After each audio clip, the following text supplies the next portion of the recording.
Hey guys, Michael from Dunn Watson. I'm just going to walk you through a custom slide out pantry form. I've got a couple of stock sizes here, so the 100mm wide pantry and the shell of the 400mm wide pantry gives you an idea of what you can expect from your custom ones. You can get a fair bit in there, so you can imagine 4 times that in here, or anything in the middle is going to be pretty useful for you.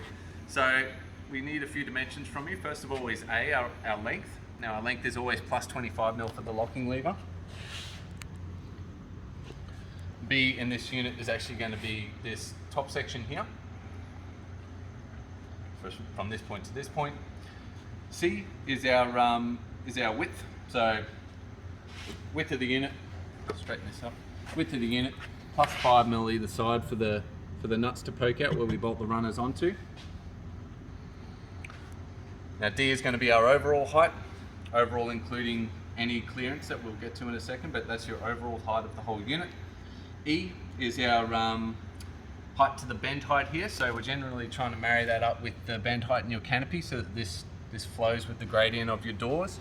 You might also like to line it up at a point in the back of your wagon where it starts to taper and works well with your space, the space that you've got.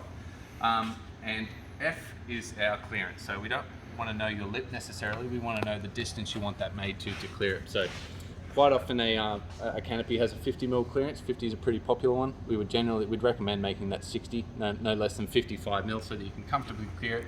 You're not going to clip any pinch weld or anything like that as the unit slides out over it, especially if they're a little bit longer. The longer they are, there's a little bit of sag to them. So the extra information we do ask you for is the weight and what you're putting the units into.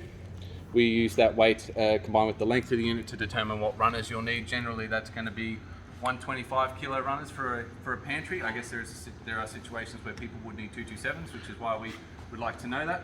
And if you do have any other questions, there is an additional information section there as well where you can put those questions in. You can always give us a call or flick us an email as well.